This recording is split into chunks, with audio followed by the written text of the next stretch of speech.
Well, today was episode 4 of UFC BJJ, Road to the Title, and these matches are incredible, but the show did fool me. But first, if you're enjoying these videos that I'm making and these recaps and enjoying the show, it would be cool if maybe you push that super thanks button and help send me to Masters Worlds, because I think I'll win it.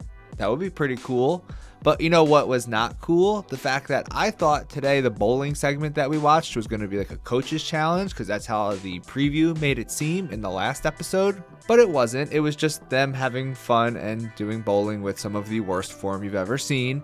I do like the coach's challenge as part of the Ultimate Fighter. There were some pretty memorable ones that I put on screen right now because I liked watching them. But this was still a good segment. It's fun to see the guys out doing things that aren't jiu-jitsu and having fun with it, so I enjoyed that. Now for the rest of the episode and sort of just overall, it feels like, I'm sure it's just the edit, but every episode we're seeing Mikey on the mat with his guys helping them and coaching them, and we're not seeing that from Harrison. I'm sure he's doing it. I'm sure he's training with these guys, but it's just not being shown, and I kind of wonder why. I want to see more of Harrison on the mat coaching these guys. The match this episode was Carlos Enrique versus Gianni Grippo, and I loved this match. We will get more into it in just a minute, but coming into the match, you know, Gianni is a killer, and let's be honest, the best set of hair on the show. But Gianni was talking with Harrison in the lead up to the match about how Carlos is more of a gi player and that they could maybe use some leg entanglements to sweep Carlos and come up on top and to attack. And coming in, I was really wondering how the size would play into it for Carlos, because he's pretty big for 155. I think he was like 6 inches taller than Gianni too, so that was a big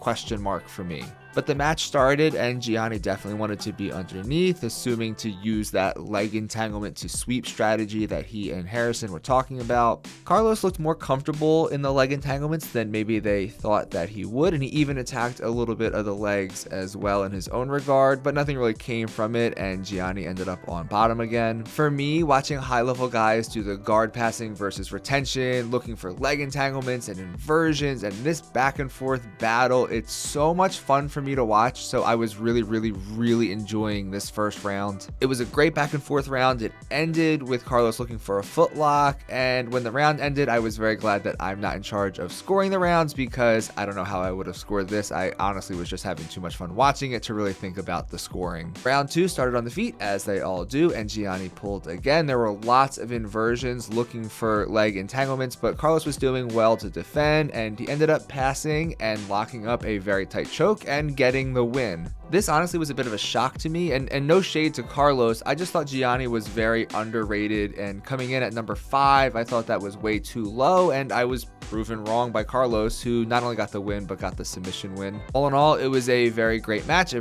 really good win for Carlos, and yeah, this show is very good. The matches are all very good. We're 4 episodes in now, and there's not been a single boring match. They've all been exciting. And when you're someone like me who's hoping this show will further expand jiu-jitsu into the mainstream, having all good matches and no boring matches is a good thing. They did say in the preview for tomorrow's show that we're going to get 2 matches in 1 episode, which is great because that's what I've been asking for, but there also seems to be a little bit of drama around a weight cut. Maybe there's some issues, so it will be interesting to see how that all plays out. I hope you're enjoying these videos that I'm making as much as I'm enjoying watching the show to then make the recap videos. Please subscribe to the channel so you don't miss anything coming up, and as always, thanks for watching. I'll see you in the next one.